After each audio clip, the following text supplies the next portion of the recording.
Brahmanandam cinema ఉంది చూడండి, దొంగతనం చేస్తే ఇమీడియట్ గా గేట్ దాటే లోపల పట్టుబడతా ఉంటాడు. అలా అసెంబ్లీ గేట్ దాటే లోపల పట్టుబడ్డాడు చంద్రబాబు నాయుడు గారు. బ్రహ్మానందాన్ని కూడా మించిపోయాడు కామెడీలో. అయినా ఏమంటాడు చంద్రబాబు నాయుడు గారు,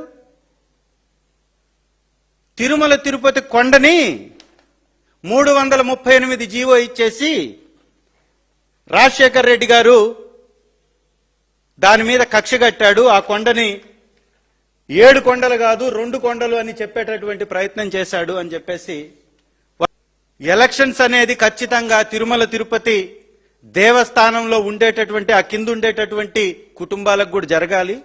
ఎలక్షన్ జరగకపోవడం అనేది ఇది రాజ్యాంగ విరుద్ధమైనటువంటి కార్యక్రమం. ఖచ్చితంగా మీరు ఎలక్షన్స్ జరిపించాలని ఒక నాయుడు గారితో అక్కడ కేసేపించాడు చంద్రబాబు నాయుడు గారు. అప్పుడు రాజశేఖర్ రెడ్డి గారు 2005లో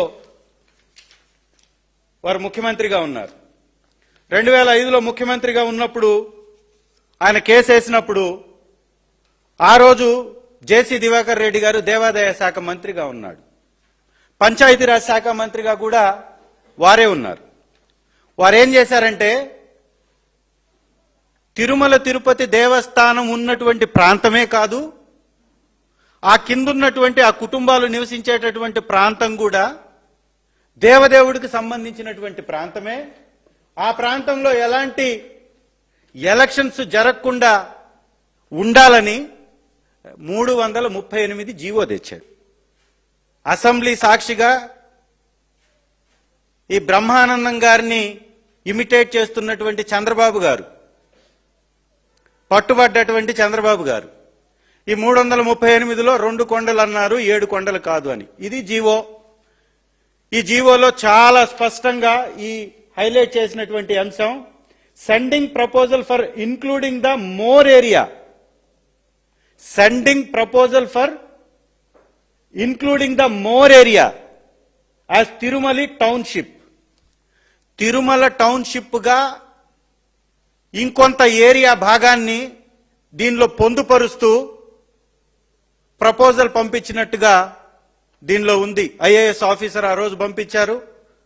ఆ రోజు దేవాదాయ శాఖ మంత్రిగా జేసీ దివాకర్ రెడ్డి గారు ఉన్నారు. ఇచ్చింది పంచాయతీరాజ్ శాఖ, దేవాదాయ శాఖ. సార్, నేను అడుగుతున్నా చంద్రబాబు గారు, ముఖ్యమంత్రిగా 45 సంవత్సరాల నుంచి రాజకీయ అనుభవం కలిగి అనేక పర్యాయాలు ముఖ్యమంత్రి అయి పరిధిని నిర్ణయించేది పంచాయతీరాజా, రెవెన్యూ కాదా? రెవెన్యూ శాఖ నుంచి ఎక్కడన్నా పరిధిని నిర్ణయించినట్టుగా జీవో ఉందా? ఇచ్చినటువంటి మంత్రి దేవాదాయ శాఖ మంత్రి పరిధిని నిర్ణయించగలుగుతాడా? పోనీ ఎక్కడన్నా ఈ జీవోలో 2 కొండలు అని 7 కొండలు అని రాసుందా? కొండల గురించి మాట్లాడుందా? వాస్తవం ఏంటి దీనిలో? చంద్రబాబు నాయుడు గారు 2005 నుంచి అసత్యపు ప్రచారం దీన్ని పట్టుకొని ఎలా చేయగలుగుతున్నాడు? చేతిలో పచ్చపత్రికలు ఉన్నాయని పిచ్చి రాతలు ఏ విధంగా రాయగలుగుతున్నాడు? ఇంత అసత్యాలని, ఇంత అబద్ధాలని, పచ్చబద్ధాలని చంద్రబాబు నాయుడు గారు చెప్పగలుగుతున్నా నిలదీసేటటువంటి వ్యవస్థ లేకపోవడమే వారు మాట్లాడడానికి కారణం. చాలా స్పష్టంగా దీనిలో ఒక్కసారి వెనక్కెళ్ళి కానీ చూస్తే 1870లో బ్రిటిష్ గవర్నమెంట్ టీటీడీకి దాదాపుగా 10.33 స్క్వేర్ మైల్స్ అంటే 27.5 స్క్వేర్ కిలోమీటర్ల విస్తీర్ణాన్ని టీటీడీకి బ్రిటిష్ గవర్నమెంట్ అప్పచెప్పింది. ఈ బ్రిటిష్ గవర్నమెంట్ అప్పచెప్పినటువంటి 10.3 స్క్వేర్ మైల్స్ లో కొంత భాగం మాత్రమే గుడి ఉండేది. ఆ గుడిలో పనిచేసేటటువంటి వాళ్ళు, వ్యాపారం చేసేటటువంటి వాళ్ళు ఆ కిందకి వచ్చిన దగ్గర కొంతమంది నివసిస్తూ ఉండేవాళ్ళు. ఎప్పుడైతే చంద్రబాబు నాయుడు గారి యొక్క మనిషి, ఆయన కూడా నాయుడు గారే, కేసు వేశాడో, కేసు వేసినప్పుడు ఇక్కడ ప్రచారం, రాజకీయ ప్రచారం జరగకుండా ఉండాలి అంటే ఆ ఉన్నటువంటి పూర్తి విస్తీర్ణాన్ని దేవుని యొక్క టౌన్షిప్ గా చెయ్యాలనే ఉద్దేశంతో ఈ జీవో ఇచ్చాడు. బ్రిటిష్ వాళ్ళు ఇచ్చినటువంటి 10.33 స్క్వేర్ మైల్స్ ని 1924లో గవర్నమెంట్లోకి వచ్చింది.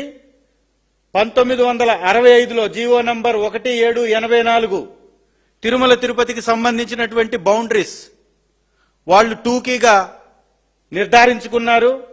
తర్వాత 1986లో రామారావు గారు ముఖ్యమంత్రి. అప్పుడు రామారావు గారు ముఖ్యమంత్రిగా ఉన్నప్పుడు జస్టిస్ చల్లా కొండయ్య గారు వారు కూడా 10.33 స్క్వేర్ కిలోమీటర్స్ ని స్క్వేర్ మైల్స్ ని ఇది కొండ ప్రాంతంగా వారు గుర్తించారు. ఇది రామారావు గారు 1986లో. అయితే నాయుడు గారు వేసినటువంటి ఎలక్షన్స్, వాళ్ళు వేసినటువంటి కేసు ఎలక్షన్స్ కోసం కాబట్టి ఆ గుడి ప్రాంతం తప్ప మిగిలిందంతా ప్రచారం చేసుకోవచ్చు అని ఆయన కోర్టుకేశారు కాబట్టి ఆ ప్రచారం కూడా చెయ్యడానికి వీలు లేదు అంటూ ఈ ఏదైతే ఏరియా ఉందో ఈ ఏరియా మొత్తానికి ఆ రోజు జీవో ఇచ్చారు దివంగత మహానేత రాజశేఖర్ రెడ్డి గారు. అంతటితో ఆగలేదు. 2007లో మళ్ళీ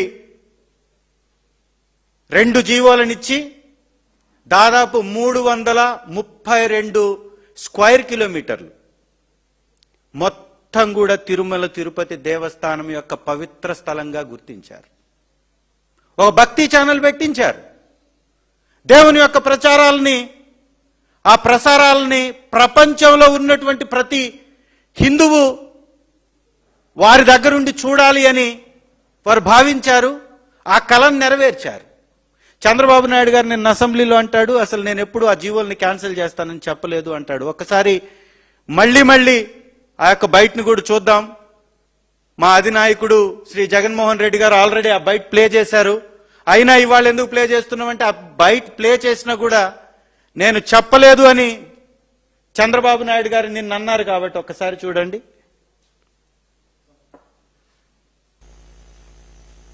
నేను ఉన్నప్పుడు ఇప్పుడు కూడా 746-47 జీవోలు 2 వచ్చాయి. నేను ఉన్నప్పుడు ఇప్పుడు కూడా 746 కానీ 47 జీవోలు అవసరం రాలేదు.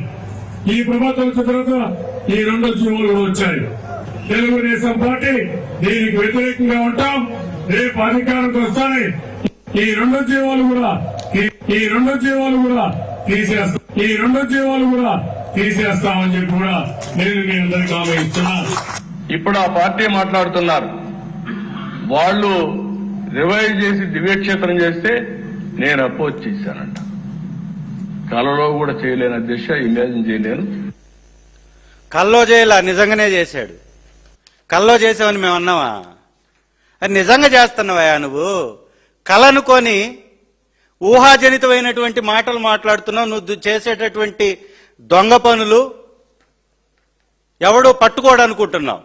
అందుకే ఇంత బాహాటంగా 2005లో ఐఏఎస్ ఆఫీసర్గా ఉన్నటువంటి వీరు నారాయణ శర్మ గారు ఈ 338 జీవో మీద విపరీతమైనటువంటి కాంట్రవర్సీని అపోజిషన్ లో ఉన్నటువంటి చంద్రబాబు నాయుడు గారు మాట్లాడుతున్నారు, అలిగేషన్ చేస్తున్నారు, విస్తీర్ణం గురించి మాట్లాడుతున్నారు, 2 కొండలు అంటున్నాడు, ఇలా తప్పుడు ప్రచారం చేస్తున్నాడు. ఇది చాలా చాలా పాపం. ఎక్కడా మేము విస్తీర్ణం గురించి కానీ దాని పరిధి గురించి కానీ ఎక్కడా మేము మాట్లాడలేదు. గతం నుంచి బ్రిటిష్ పరిపాలనలో ఉన్నటువంటి ప్రాంతాన్ని మాత్రమే మేము దానిలో మెన్షన్ చేశాం తప్ప కొత్తగా ఎలాంటి మార్పులు చేర్పులు కొండల గురించి కానీ మేము ప్రస్తావించలేదని ఆయన క్లారిటీ తోటి ఆయన రిలీజ్ చేసినటువంటి